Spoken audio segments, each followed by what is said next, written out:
Hey everyone, welcome back to the channel. Today we're diving into a powerful topic.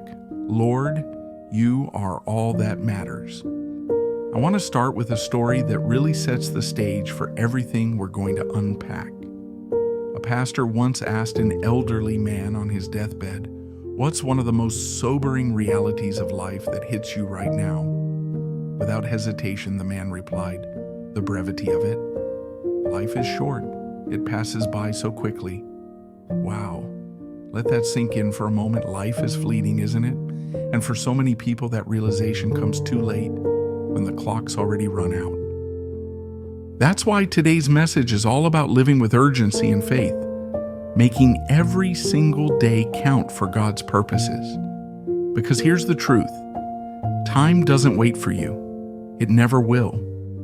God has given you this one brief life, not to waste, not to drift through, but to bear fruit for His kingdom. You've got lives to touch, believers to encourage, unbelievers to point to Christ, and divine assignments to fulfill. And guess what? Those assignments come with a due date you and I don't even know. So let's talk about how to live like that due date is today. Are you ready? Let's get into it. So, why does urgency matter in Christian living? Because every day counts. Every moment counts. The Bible makes it crystal clear that our lives aren't just random, they're purposeful, and they're going to be judged. One day, we'll stand before our Father in heaven, and every deed we've done, every deed we've left undone, will be held to account. That's not meant to scare you, it's meant to wake you up. We've got knowledge now, while there's still time to do something about it. So, what are you doing with your time? Are you living with urgency and faith, or are you procrastinating on the things God's called you to do? Think about it. You've got people in your life who need your love, your encouragement, your witness. There are believers struggling with doubt who need you to point them back to Jesus. There's a world out there that's lost, and God's given you a call to serve, to love, to pray, to seek Him with everything you've got. Don't let procrastination steal that from you. Instead, let the shortness of life push you to labor, like today's the deadline. Serve with urgency.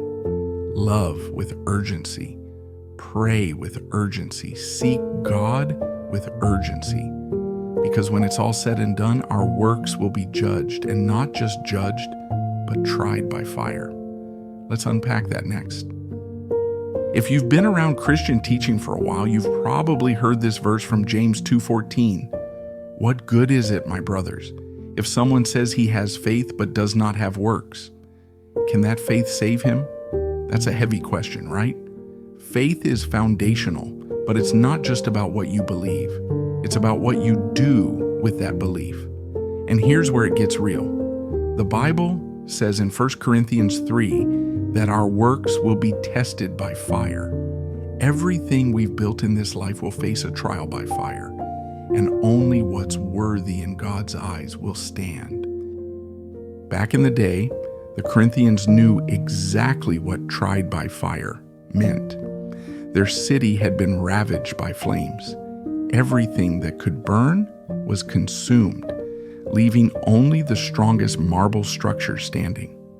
That fire didn't just test the city, it judged it in a way that was final, irreversible. In the same way, our lives will face that fire. All the fluff, all the selfish pursuits, all the wasted time, it's going to burn away. What's left? Only what you've done for Christ and in Christ. That's why faith and works go hand in hand. That's why urgency and faith matters. We've got work to do, and we've got little time to do it. So, how do we make sure our lives produce fruit that lasts? Let's keep going. Here's where the rubber meets the road, following Jesus. The Bible says in 1 Peter 2:21, "To this you were called, because Christ suffered for you, leaving you an example that you should follow in His steps." Stop and think about that. Jesus didn't just save us. He showed us how to live. He left heaven, came to earth, and died for our sins. He put the church before himself. He obeyed God's will even when it was hard. Remember his prayer in Luke 22:42? Father, if you are willing, take this cup from me, yet not my will, but yours be done. That's the heartbeat of true Christianity, surrendering to God's will, living with purpose, following Jesus every step of the way. But following Jesus isn't easy. It's costly. Luke 9:23 in the Amplified Bible says, "If anyone wishes to follow me as my disciple, he must deny himself, set aside selfish interests, and take up his cross daily, conforming to my example in living and if need be suffering or perhaps dying because of faith in me." Denying yourself means it's not about your will anymore. It's about God's. It'll cost you your pride, your time, your selfish desires. But here's the beautiful part. When your love for Jesus supersedes everything else, it's worth it. So how do we get there? How do we put Christ at the center of our lives? That's where the fear of the Lord comes in. Proverbs 1:7 says, "The fear of the Lord is the beginning of knowledge, but fools despise wisdom and instruction." If you want to live a life that matters, it starts with the fear of the Lord. Now, this isn't about being terrified of God. It's about revering Him, honoring Him, standing in awe of His holiness and justice. The fear of the Lord is what motivates godly behavior. It's what pushes you to repent, to pursue holiness, to stay on the straight and narrow. It's what makes you hate evil and cling to what's good. Like Proverbs 8:13 says, "The fear of the Lord is to hate evil, pride and arrogance, and the evil way and the perverse mouth I hate." When you fear God, you don't play around with sin, you don't compromise, you don't waste time. Instead, you seek Him with urgency, you pray with passion, you serve with purpose. The fear of the Lord lights a fire in your soul to live for Him, and that's what we need if we're going to follow Jesus faithfully. So with that in mind, I want to lead us into a prayer. Let's ask God to fill us with that holy fear and a burning desire to live for Him. Are you with me? Let's pray.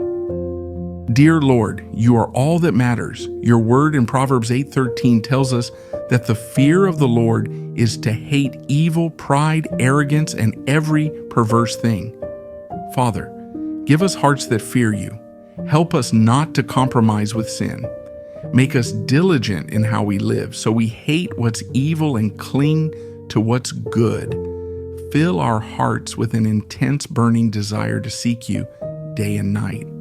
Lord, flood us with your love and joy. Give us hearts committed to praising and worshiping you. Your word in John 7:38 says, "He who believes in me, as the scripture has said, out of his heart will flow rivers of living water." Lord, let those rivers flow over our souls. Transform us. Have mercy on us, Jesus, as we seek to do better through the strength of the Holy Spirit. Help us forgive others, love others, give to others. John 15:26 promises that the Helper, the Spirit of truth, will testify of you. Holy Spirit, help us improve our prayer lives. Give us urgency to spend time alone with you. Help us meditate on your word day and night. Lord, your word in Titus 3:1-2 calls us to be obedient, ready for every good work, gentle and courteous to all. Give us hearts that are eager to do good. I declare Psalm 103, verse 1-2. Praise the Lord, my soul, all my inmost being. Praise his holy name. Praise the Lord, my soul, and forget not all his benefits. I praise you, God, because you forgive, you heal, you restore, you save us from destruction. Holy Spirit, help me seek your presence daily. 1 Peter 2:1-3 says to lay aside malice, deceit, hypocrisy, envy, and evil speaking, and to desire the pure milk of your word. Guide us, Holy Spirit, to grow spiritually, to mature in faith, to deepen our knowledge of you. Psalm 119 verse 25 prays, "My soul clings to the dust. Revive me according to your word." Revive us, Lord. Refresh our desire to chase after you. Keep us alert and sensitive to your presence. Lamentations 3:25 says, "The Lord is good to those who wait for him, to the soul who seeks him." I'll wait on you, Jesus, with an expectant heart. Holy Spirit, create a fire in me that burns brightly for you. You are number one, King Jesus. You're the King of my heart. May you be exalted. Psalm 119, 105 declares, "Your word is a lamp to my feet and a light to my path. Guide me, Lord. Teach me your ways." Thank you for hearing this prayer. In the mighty name of Jesus, I pray, amen.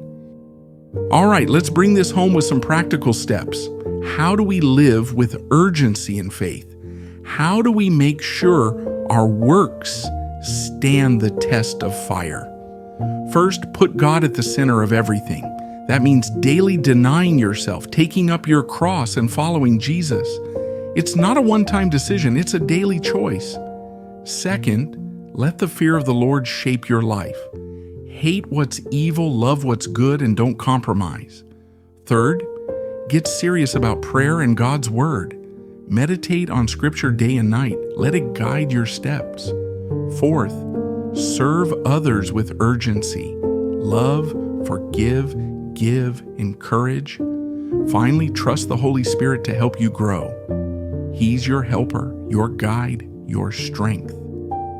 Life is short, friends. It's so short, but it's not too late to make it count. Follow Jesus with all your heart, soul, and mind. Let your faith produce works that glorify God. Live with urgency, because one day we'll stand before Him, and only what's done for Christ will remain. So, what's your next step? Drop a comment below. Tell me how this message spoke to you, or what you're going to do differently starting today. If you were encouraged, hit that like button, subscribe, and share this with someone who needs to hear it. Until next time, keep seeking God with everything you've got.